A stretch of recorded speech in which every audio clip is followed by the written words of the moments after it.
Hey gamers, it's Joe here again, and today, you know what, I'm going to be carrying on one of our older series called Master Builder. Today we'll be doing Season 2, even though Season 1 wasn't really completed, but I don't feel like restarting that, so we're just going to start at Season 2. Instead of playing 1701 AD, we are now going to be playing its predecessor, Dawn of Discovery, or there's some other name for it, but I forget it right now. So I've set my difficulties to medium. As you can see, I play around my settings a little bit here, just to show you that I'm not playing on easy with like the simplest people, but I'm not going to play on hard. I haven't played this game for over Time will tell whether we meet in friendship. a year or 2 years. I can't really remember, but today's episode is going to be about hopefully 22 minutes long. Actually, yeah, exactly 22 minutes and 31 seconds long. It's going to be the, episode 1, so the season premiere of the show, technically, or this skit, or whatever. So, if you set it up like me, I find it pretty good, because I want the game, when I kill off everybody else and shit, to be interesting or whatever. So I set it so like there's technically no end to the game. I start off with no fame. I start off with a low amount of gold, and just start playing. So here we go. I'm starting off with a flagship and an escort. So I got a trade ship as escort, and my flagship, I don't know, has cannons. It's kind of weird. It's like your escort doesn't have cannons, but allows me to do this tactic I like to do right off the start. I will colonize 2 islands. Not really colonize, but I'll take one as my production island. So right off the bat, I'll have my trade ship here.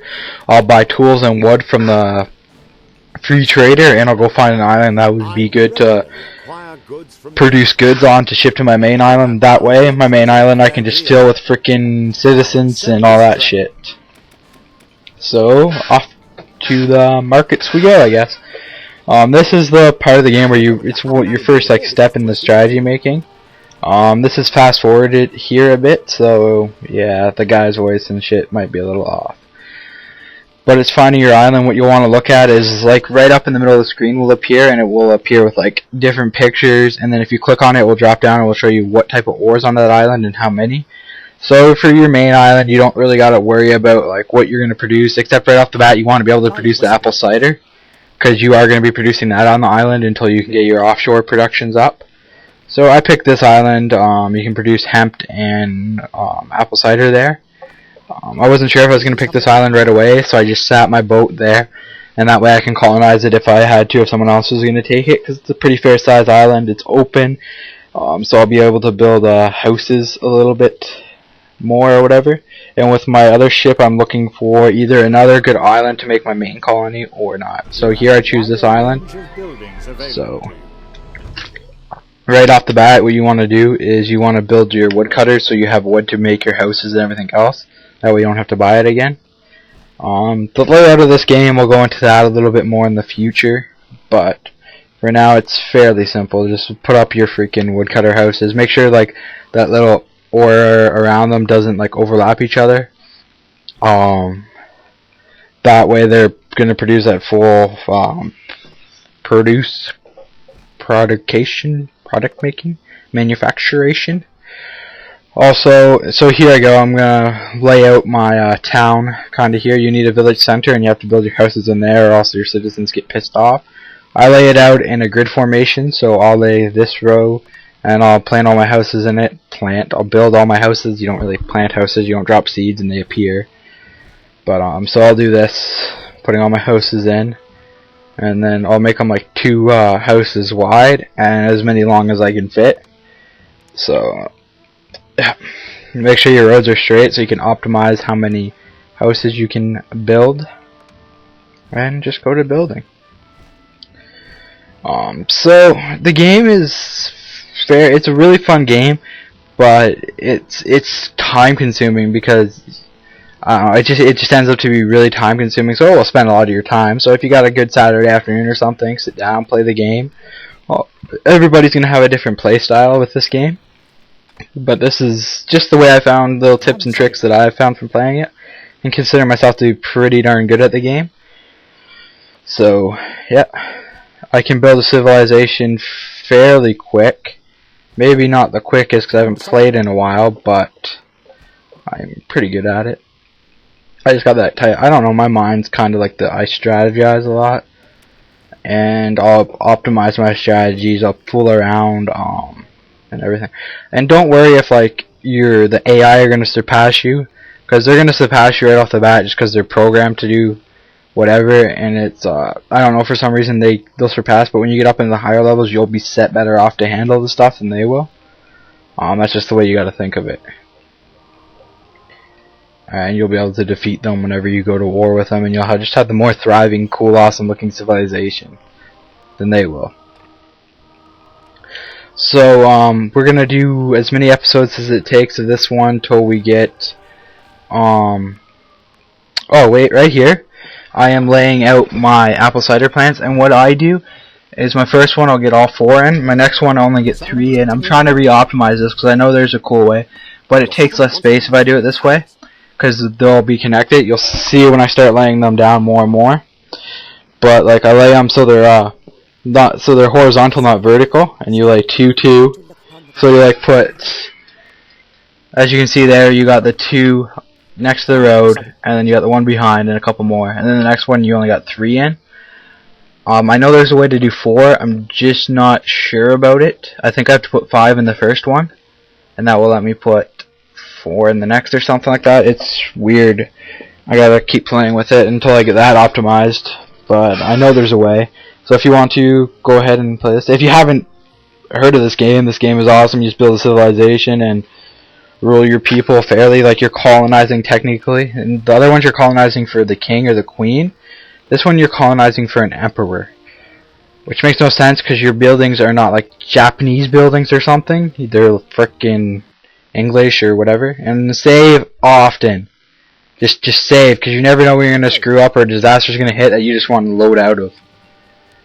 You got to save. Also, as you've seen there, like that little thing that popped up, like if you click on one of your peasants' houses or any of your houses, click on one, you go to like the drink with like the peasants, you can make it so they can't have apple cider, which is probably a good thing to do right until you get around 30 or 40 tons in your harbor or in your storage, and then you can let them have it. That way your production will keep up with their demands as long as you get a head start. Also, I recommend clicking on them, and then in it's the top middle, there'll be like a button there. Just have your mouse over till you find it, and if you click on it, it will stop them so they can't upgrade on their own. So you'll have to upgrade them, because if you don't do that, then they can upgrade as soon as they get enough materials to. Also, you can click on the house and like a little thing will appear with their happy meter. You can move that, and that's like the taxes. So you can move it. The dark green is going to be when they're the happiest, and that's when they'll upgrade. The next one is when they're happy, people are moving in. The next one is when they're even tempted, no one's moving in, no one's leaving, and you're getting good taxes. Then, you know, red is fucking angry and all that shit. So here I'm starting my productions on my production island, so I'm getting that going. I picked a fairly good island here. It's got some cool shit. You can look at it if you want. So, yeah. So, after this game, or after I'm done playing this game with making this series with this game, I'm going to be potentially doing a Sims 3 or Sims City or something for my next master builder. It's going to be some game where it involves you building a civilization rather than a normal RTS where you're out there like quickly fighting and all that. It's just, technically this is a real-time strategy game, but it's more about building and keeping your societies happy and stuff. So that's what this one's going to be about. Also, if you haven't, check out the World of Warcraft guides I'm making are cool shit. And, you know, just check out our channel and everything. You know the drill. So, most of my episodes will probably be shorter. I just figured I had a lot to talk about for this episode, so I'd make it fairly long. So now I'm starting wood production on this island too. And as you can see, what I did there is I built the wood huts so they weren't, so their or their like area of manufacturing or tree cutting or whatever wasn't overlapping by a path or anything, and then I just made a straight line path to optimize how much wood they're able to cut. Actually, I'm going to say a lot. I'm going to probably try to stop that, but it probably won't happen because I've tried to stop in the past. So, now I'm going to start with so. Anyway, I blew like my shoulder, or actually my neck, or I pulled like a muscle on my neck or something today. I was at the gym and I did like an hour and 15 minutes full cardio. I did the elliptical for 20. I did treadmill technically for 20. Like I did 2 10s on the treadmill, 2 10 minutes on the treadmill. Actually no, 1 10 minute on the treadmill. I did elliptical for 35 or 30. Because I did elliptical for 20, then another 10. I did the treadmill for 10.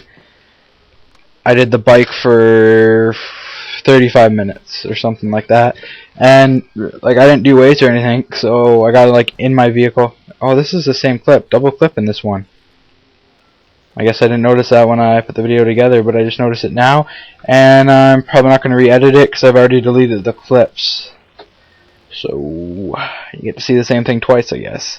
And I'm not going to cut it out because I don't feel like doing a full voiceover for it again. Even though potentially that's just me being lazy, but I just don't have time right now. I got exams and stuff coming up, and I just want to get this episode out. So and then I got like back to my story. I went to get in my truck after, and I got in fine, and then I go to pull the door, and all of a sudden, big flash of pain. I'm like, fuck. That's like my immediate thought was just like, really. I didn't do weights today, and my neck decided to pull a muscle or something. But can't do anything about that. It happened, so whatever. So I'm kind of in pain a little bit. But back to the game here. I'm managing my trade route. What you'll do is you'll click on down in the corner in your right-hand corner. Yeah, right hand. Where there's that little bar of buttons or whatever. There's one that looks kind of like a little mini star. You can hover over it. It'll be like routes or something. Click on it. Then you can click on the warehouses. They're plotted on the map like you just seen. Click on them, decide what goods. You'll click on the goods. You can decide, like, you can actually set it so it only will send 20 goods on the ship instead of 40. So I'm sending wood and I think wood and something else over to this main island, and then you click where it drops off, and you can make trade routes that go all over the place. It's insane. And then you got to click on the ship to do it. Since I have 2 ships, I'm able to send the one and keep using the one to do other tasks, which is awesome. And right now I got one going to the free trader, I think, to get more tools. So I am making, I'm losing money still right now, but eventually my goal at the start is to start making money so I'm able to produce. Right now I'm upgrading my peasants to settlers, I think. Bravo. And now I got more building options. I can now build hemp plants to make them clothing. And now that for food they want spices, so I have to go down to the Orient and make friends with them. And to do that you gotta go to the free trader, and there's like a special gift. It's just a bunch of squirrels. I can't say that word, but they're squirrels or squirrels, not squirrels, squirrels. I can't say it, but if you know what I mean, you know what I mean. You go there, and it's most likely the gift. When you click on them, it'll be like in the bottom thing. You have to spend honor to get it, and it will be like the farthest thing over to the right most of the time. We'll say like special gift or gift given to foreign diplomats or something. And you get that, so they will give you architecture, designs, and they'll also give you basically a free ship with supplies good enough to help you build your first Orient settlement. So yeah, you gotta do that. But this game involves a lot of just sitting around and watching what's happening more than anything, and just trying to manage everything that's going on, and deciding when it's right to build and use your money and when you should save it. Because if you don't do that, then you could fall behind, but really far behind. Thousands of dangers at sea. Have you considered an armed escort? Okay, so right here I'm doing some stone brick producing plants, and I put 2 here, and I soon realized that only one can work with like one stone mine or one stone quarry, which is the stone quarries right over there in the corner of my screen right now. So yeah, don't waste your money on that. Is what I guess what I'm saying here. If this seems a little awkward, it's because I had to restart because my dad decided to interrupt me, I guess. I do live with my parents still. I'm only 18. I'm going to college, and my college is like literally 30 minutes away, so why would I pay for an apartment or a dorm or whatever? So yeah. But I guess that's what you get with you living with your parents. Still, you don't get all the freedom. I don't know, but yeah, it's just a pain because he opens my door. But I'm not gonna bitch about it anymore. So now I'm starting my hemp production here. It's the same as not much to talk about there because it's basically the same as your. I had to take a drink there. It's basically the same as your apple cider production. So not really much there to talk about. So I'm gonna talk about a movie I just seen. Oh, spinning around. I just seen the movie My Soul to Take, or My Soul to Keep. My Soul to Take. It was a horror movie released in 2010, so last year. I think October. I think it was October. Yeah, I'm pretty sure. October, November. But I just watched that movie for the first time. I wanted to watch it since it came out, and I forgot about it. And that movie, oh my god. If you've seen the movie Cry Wolf, which I forget when that came out, but it reminds me so much of that movie, just like the style of the movie. And it is phenomenal. Like, I love the movie. It was just like, right off the bat, you're like, oh, he did it, and the next thing you know, then you're like, oh no, if you think about it, normal horror, he probably didn't do it, and your mind just twisted the whole time. It's, I don't know, some ways they could have done a little bit better, but in other ways they did it less traditional, which just made it that much better in my opinion. It made me like the movie a little bit more than I think I usually would. So right here now, I sent my ship to discover the Orient, and they have finally discovered them. So we are going to start dealing with them soon after I'm done producing this. Be as peaceful as this one. This one. Inshallah. See, these guys are pretty cool. You need to get along with them to be able to produce spices and linens and stuff like that. And rank and good name. And sorry, I just got a text message. Just have to take it. I get.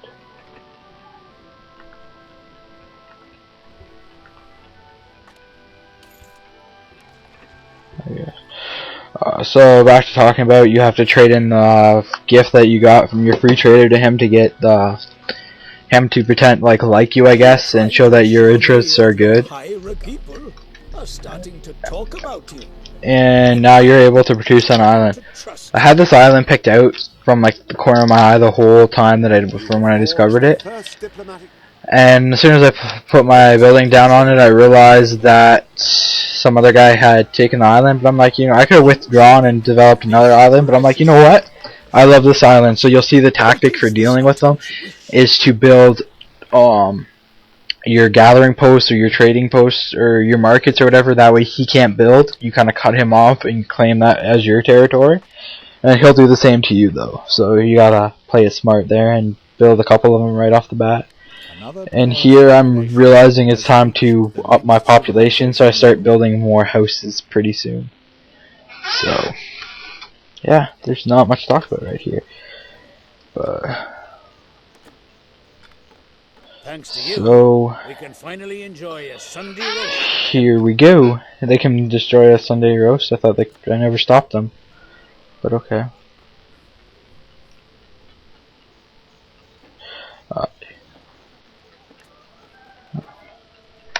And I take stops at the free trader a lot. It's all about micromanagement, this game. If you don't like micromanaging shit, then you're not gonna like this game. I'm just gonna put that right out there. Then you're probably playing the wrong genre of games if you don't like micromanaging everything. Then you should probably go to a shooter or an adventure game or anything, because this type of games are all, you gotta micromanage everything. So yeah. Again, I'm trying to think of the way to optimize the production so I can get all four in for those hemp and apple cider making plants. Technically apple juice. I think they like apple cider. Oh, okay, right here, just because that popped up, if you click on like one of your seaport things, you can select trade goods or whatever, and you can if you put minus, then you're selling them. If you put plus, then you're buying them. You'll understand that once you start playing around with it. But you can make it so like at the free trader or another player comes by and looks at your goods, then they are able to purchase them or sell to you automatically without you having to deal with them personally. So right here I'm building my trading post to cut him off so he can't come down here and claim this as his or whatever, so I basically own everything around the trading post now, which is awesome. Which is an awesome tactic. So in this game, the major difference from its predecessor is you're technically managing 2 different settlements at the same time. You're managing your Oriental settlement, which is what I'm building here, and you're going to be managing your normal settlement. So you got to shift quickly between the 2 and prioritize. I prioritize mostly with my other settlement right off the bat to get it going so it produces money. Then I focus on my Orient, because Orient is harder to, it costs more money and it's just harder to manage because you got to build wells before you can build anything that produces like your goods or your food for them. That's just the way it is, because their land is desert and stuff, so you got to do that. Also, you got to focus on them a bit, because right off the bat you're not going to be able to get the spices that you want from them, so you got to build up so you have the citizens to unlock the spices or whatever. So it's the same as the other settlement, they work exactly the same. So instead of controlling 1 settlement now, you got to control 2. And also, you free trader will ask for help every so often. I recommend that you help him because he'll give you gold and materials and stuff. So I'm doing an escort one, and all I have to do is cook my boat on him, escort, and forget about it until the mission is over. So this is basically the end of the episode here. Well, basically, well, it is. I hope you like this episode. Please subscribe so in the future you automatically get our newer episodes. They'll be shorter and more sweet, less unfocused interruptions, hopefully. And all the haters, leave your comments. All the non-haters, leave your thumbs up and even leave your comments. But I know the haters like to leave comments on videos, so we'll just put it out there. All those trolls living under bridges. I don't know YouTube was under a bridge, but I guess it is. Anyway, I'm done talking to you guys and girls and everybody in between for the night, so peace out.